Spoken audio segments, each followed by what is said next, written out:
नमस्कार, आप देख रहे हैं स्टार सिटी न्यूज़। मैं इस वक्त मौजूद हूँ जनकपुरी विधानसभा के महावीर इनक्लेव में। हमारे साथ इस वक्त मौजूद हैं प्रधान Mahavir enclave part second and third के DS लांबा जी। आज मौजूद हैं हमारे साथ, इनसे बात करेंगे क्षेत्र में क्या क्या हालात हैं, क्या समस्या हैं, तो इस चर्चा पे। सर, आपका पहले बहुत बहुत स्वागत है सर, DS लांबा जी। सर, आपका ये महावीर इनक्लेव पार्ट सेकंड और थर्ड के प्रधान है जिस तरह, और क्या आज के हालात हैं आपके एरिया के? ऐसा है जी, विकास के नाम पर यहाँ बिल्कुल छलावा हो रहा है। और ये आप देख रहे हो 60 फीट के रोड पर ये 3 महीने से एक तरफ खुदाई कर रखी है और न वो मुकम्मल होया है, और एक साइड वन वे कर रखा है, जिससे आने जाने में बहुत दिक्कत होती है। और उरली तरफ जिधर वन वे कर रखा है, 2 जगह से पानी निकलता है। हमने जेई और एक्शन तक इसकी रिपोर्ट कर दी है, लेकिन अभी तक कोई कार्रवाई नहीं हुई है। तो जिससे सर आने जाने वाले जो पैदल यात्रा जो लोग करते हैं उनको भी काफ़ी परेशानियाँ दिक्कतें होती हैं। उनको बहुत परेशानी हो रही है। आने जाने वालों के लिए तो कहीं जगह ही नहीं है, और रोड पर इंक्रोचमेंट भी हो रहा है। आप देख रहे हैं परली साइड के अंदर लोगों ने कहाँ कहाँ से आकर के न अपनी गाड़ियाँ खड़ी कर रखी हैं। ये समस्या कब से बनी हुई है लांबा साहब? ये 3 महीने से। 3 महीने से। हाँ, 3 महीने से वो परली साइड में काम शुरू हुआ था, पाइप डालने का। वो DDA पॉकेट नंबर 3 का जो वहाँ से पानी सीवर का पानी निकालना था, वो इनके पाइप ख़त्म हो गए। वो न तो वो मुकम्मल हो रहा है और न इधर से ये सारा रोड टूट गया है।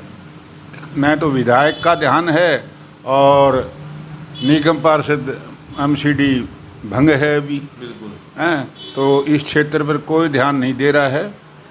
अधिकारियों से भी हमने 2-3 बार शिकायत की कि ये 2 जगह से रोड टूटा हुआ है। सुबह 4 बजे जब सप्लाई का पानी आता है, 8 बजे तक 4 घंटे तक पानी चलता रहता है। इस रोड के ऊपर कितने गड्ढे पड़ गए हैं आप देखो।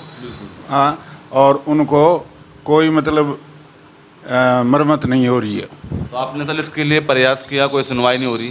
जी, जो जेई साहब हैं वो इसी कॉलोनी के अंदर रहते हैं, 39 नंबर गली में, कॉलोनी के इसी कॉलोनी के हैं। उसके बावजूद भी नहीं हो पा रहा? उसके बावजूद भी नहीं। उसके बाद में JD कोई है नहीं।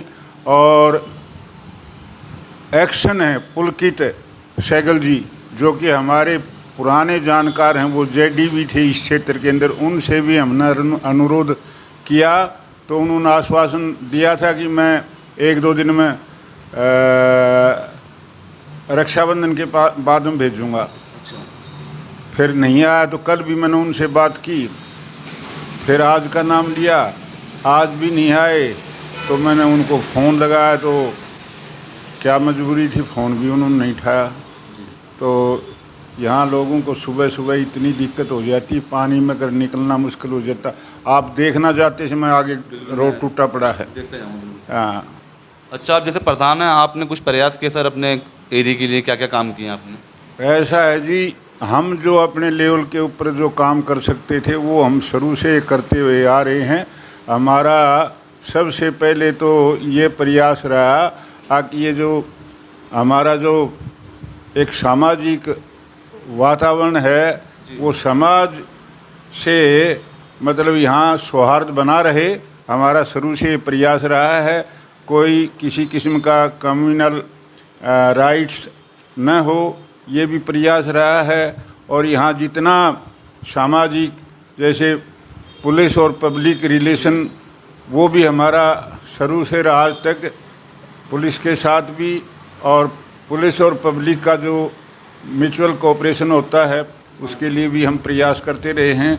और भी किसी किस्म की सामाजिक कोई बात हुई है तो उसमें बढ़ चढ़ करके न हमने हिस्सा लिया है।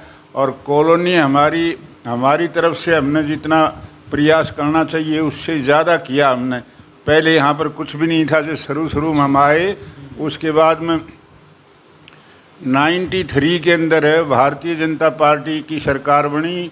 माननीय स्वर्गीय मदन लाल खुराना जी मुख्यमंत्री बने और यहाँ से विनोद शर्मा जी विधायक बने तो उस समय यहाँ बिजली आई। उस दौर से आप जुड़े हो सर? हाँ, उस दौर से हम मतलब RWA के प्रेसिडेंट बनते हुए आ रहे हैं। अच्छा, जैसे सर पूरे भारत में जो 75वां अमृत महोत्सव के जो जगह जगह झंडा जो फहराया जा रहा है सर, इसमें कोई लोगों को आप संदेश कुछ देना चाहेंगे आप? ऐसा जी, ये हमारे माननीय प्रधानमंत्री जी का आह्वान है, हर घर तिरंगा। 13 से और 15 तक मैं अपने कॉलोनी के भाइयों से पहले भी प्रार्थना कर चुका हूँ, पुनः आपके माध्यम से प्रार्थना कर रहा हूँ कि हमारा प्रयास हो आज से और 15 तारीख तक हर घर की छत के ऊपर तिरंगा लहराना चाहिए। ये तिरंगा हमारे देश की आन बान शान है। सर, द्रौपदी मुर्मू जी भारत की प्रथम दलित समाज से राष्ट्रपति बने गई हैं, इस पे आप कोई मैसेज देना चाहेंगे सर? ऐसा है जी, ये उन लोगों के लिए प्रेरणा है, खास करके महिलाओं के लिए और आदिवासी समाज के लिए। और मैं इसके लिए भारत के प्रधानमंत्री श्रीमान नरेंद्र मोदी जी को बहुत बहुत धन्यवाद देना चाहता हूँ। उन्होंने एक ऐसे समाज से और इनको चुना और इनमें योग्यता तो थी ही। इनकी मतलब 2 बेटे थे, वो दोनों बेटों का भी देहांत होगा, इनके पति का भी देहांत होगा, लेकिन ये अपने कर्म से पीछे नहीं हटी और आगे बढ़ती बढ़ती और आज भारत की राष्ट्रपति प्रथम महिला समझ लो बन गई हैं। तो मैं इनको भी बहुत बहुत साधुवाद देना चाहता हूँ। अच्छा, DS लांबा जी, मैं ये जानता हूँ, आप जैसे राजनीति से जुड़े हैं, क्या स्वयं आप जुड़े हैं, आपका परिवार भी स्वयं साथ देते हैं? ऐसा है जी, परिवार का हमारा कोई इससे जुड़ा हुआ नहीं था।